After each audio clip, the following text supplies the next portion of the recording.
Brian और कीरा woods अपने दोनों बच्चों एली और स्टीव के साथ एक पुराने जर्जर घर में चले जाते हैं। अपने दोस्तों के साथ वापस आने की इच्छा रखते हुए एली ने शुरू से ही विरोध जताया। अगले सीन में पहली रात वे वहाँ थे। कीरा और ब्रायन को काम के लिए कार्यालय में जाना था और एली को स्टीव को देखने के लिए छोड़ना पड़ा, जिससे उसे बहुत निराशा हुई। स्टीव को एक गुप्त कमरा मिलता है जिसमें पुरानी चीज़ें हैं और एली को वह सोनोग्राफ बजाने को कहते हैं जो उन्हें मिला था। इसकी शुरुआत एक व्यक्ति द्वारा सूत्र पढ़ने और फिर धीरे धीरे गिनती गिनने से होती है। 7 बजे पहुंचने से पहले एली ने इसे बंद कर दिया और स्टीव को बिस्तर पे जाने के लिए कहा। जब स्टीव सो रहा होता है और एली टीवी देख रही होती है, बिजली चली जाती है उसी वक्त और एली बेचैन होकर अपनी माँ को बुलाती है। कीरा के पास 10 गिनती गिनने के लिए होते हैं, 1 से 10 तक, जो उस तहखाने तक जाने वाली सीढ़ियों की संख्या भी 10 होती है जहाँ ब्रेकर स्थित है। कियारा ने नोटिस किया कि जब एली 10 साल की हो जाती है तो वह अपने सपने की तरह गिनती करना जारी रखती है। एली को लापता पाने के लिए ब्रायन और कीरा घर भागते हैं और उसकी तलाश शुरू कर दी जाती है।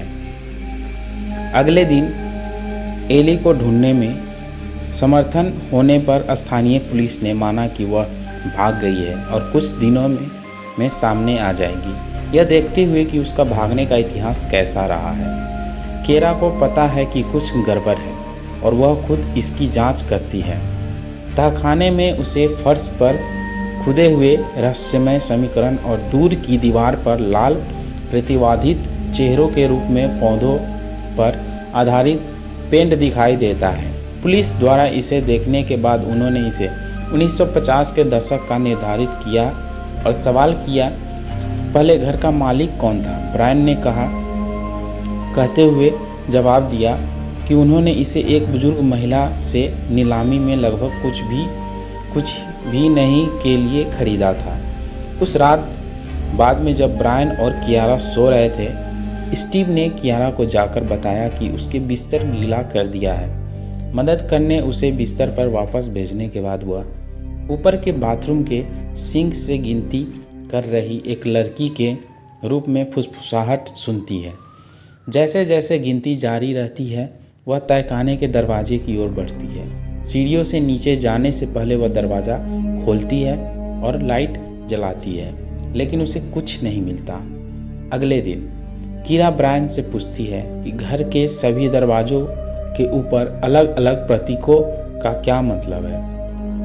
कीरा प्रतीकों की तस्वीरें लेती है और कार्यालय में जाती है और अपनी सहकर्मी कि उनका क्या मतलब है। वह उसे बताती है कि वे हिब्रू ग्लिफ है जो यहूदी पौराणिक कथाओं के समुद्री जीव लेविथेन का उच्चारण करते हैं। बाद में घर पर कियारा पहले से स्नोग्राफ बजाती है और स्टीव गुप्त कमरे की ओर चलते हुए उसके साथ गिनती करना शुरू कर देता है।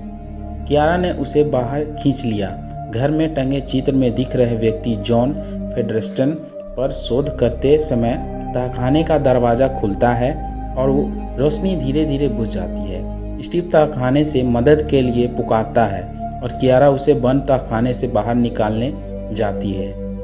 कीहोल से देखने पर उसे एक राक्षसी आंख दिखाई देती है जो केवल स्टीव के पीछे से पूछने के लिए होती है कि वह किससे बात कर रही है, क्योंकि वह पूरे समय सो रहा है। दरवाजे थोड़ा सा खुलता है और रोशनी लौट आती है।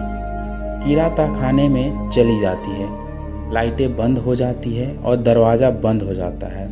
कियारा द्वारा अपना फ़ोन सीढ़ियों से नीचे गिराने के बाद सीढ़ियों पर चढ़ते समय धीरे धीरे गुर्राने की आवाज़ सुनाई देती है। वह तब तक भयभीत हो जाती है जब तक ब्रायन नहीं आता और दरवाज़ा नहीं खुलता। कीरा ने ब्रायन को बताया कि वह कुछ गड़बड़ है।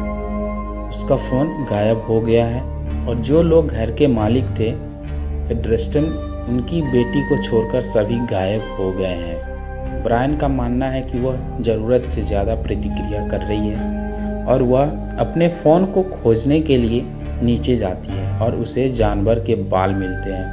फ़ोन गायब होता है। अगले दिन कीरा डॉक्टर रेमी फॉरेंटेन से मिलने के लिए नेशनल कॉलेज ऑफ मैथमेटिक्स जाती है। वह उसे समीकरण के साथ कागज़ देती है और वह कहता है कि यह डेल्टा पॉइंट वेक्टर योग एप्सिलॉन आंशिक बराबर 1n dy/dx है। सोनोग्राफ के वही शब्द हैं। वह उसे बताता है कि फेडरेस्टन कॉलेज में एक सिद्धांत पर इरविन शेडिंगर का सहयोगी था जब तक कि उसका बेटा बीमार नहीं हो गया और फिर वह पूरी तरह से गायब हो गया। वह उसे पहली नज़र में बताता है कि समीकरण आयामों का प्रतिनिधित्व करता है और अविश्वसनीय रूप से जटिल है। कीरा अपने नए फ़ोन के साथ घर आती है और रेमी उससे फ़ोन करके पूछता है कि क्या वह ठीक है, क्योंकि उसने फ़ोन किया और किसी को फ़ोन उठाते हुए सुना जो गिनती कर रहा था। फिर वह उसे बताता है कि उसके एक सहकर्मी ने कहा था कि यह समीकरण 12वीं शताब्दी में किमियाग्रो द्वारा बनाया गया था। यह एक अद्भुत मंत्र की तरह था। उनका यह भी कहना है कि बेल्जियम में भी इसी तरह के निशाने वाले एक घर का मामला है और सभी लोग गायब भी हो गए थे। ब्रायन कीरा के सिद्धांतों से परेशान हो जाता है और इसलिए वह उसे प्रतीक दिखाने के लिए तहखाने में ले जाती है। वहाँ रहते हुए स्टीव रहस्यमय गुप्त कमरे की ओर चलता है। ब्रायन कियारा से कहता है कि वह भ्रमित हो रही है और उसकी मदद करने से इनकार कर देती है। वह नीचे के चरण को नष्ट करने के असफल प्रयास करता है और सोनोग्राफ गिनती के लिए चालू हो जाता है, जबकि स्टीव एली का एक क्रूर रूप देखता है जिसके चेहरे पर प्रतीक खुदे हुए और वह एक स्वर में गिनती करती है। उसके चिल्लाने के बाद कीरा ब्रायन ऊपर की ओर भागते हुए ब्रायन को कमरे में एली का फ़ोन मिलता है। कीरा सेंट एंटिन के निजी नर्सिंग होम में रोज फेडरेस्टन में मिलने जाती है। रोज उसे बताती कि यह उसके पिता ही थे जो उसके बीमार भाई जैक को बचाने के लिए इस अंधेरी संस्था को इस दुनिया में लाए थे। वह कियारा को बताती है कि यह लेविथेनेज है जो नरक के रास्ते राजकुमारों में से एक है जिसे कई नामों से जाना जाता है और यह एक प्राचीन बुराई है। वह उसे यह भी बताती है कि सिर्फ तहखाना नहीं बल्कि पूरा घर है। जब कीरा घर पहुंचती है तो ब्रायन उसे अपने द्वारा किया गया शोध दिखाता है कि दरवाजे पर आकृतियाँ और प्रतीक एक पेंटागन बनाते हैं जो लेविथेन के साथ मिलकर बैमोफेट का अर्थ है। काले पंखों वाला एक वक्री मानव नाइट टेम्पलर द्वारा पूजा किया जाने वाला एक दानव। जब ये बात कर रहे होते हैं सोनोग्राफ बजाने पर स्टीव अपने ड्रोन के साथ तहखाने में चला जाता है। जैसे ही वह नीचे पहुंचता है बैमोफेट प्रकट होता है और स्टीव को पकड़ लेता है और रोशनी बुझ जाती है। वे लाइट बंद होने और ब्रेकर के काम न करने पर स्टीव की तलाश करते हैं और उसे गुप्त कमरे में उसकी छाती पर एक नक्काशी के साथ पाते हैं। वह एक ब्रायन दोनों 48 से गिनती शुरू करते हैं और कीरा तक पहुंचने पर बैमोफेट से दौड़ती है, पीछा करते हुए तहखाने की सीढ़ियों से नीचे जाती है जो बहुत लंबी होती है और अंत में एक अकेले दरवाजे की ओर ले जाती है।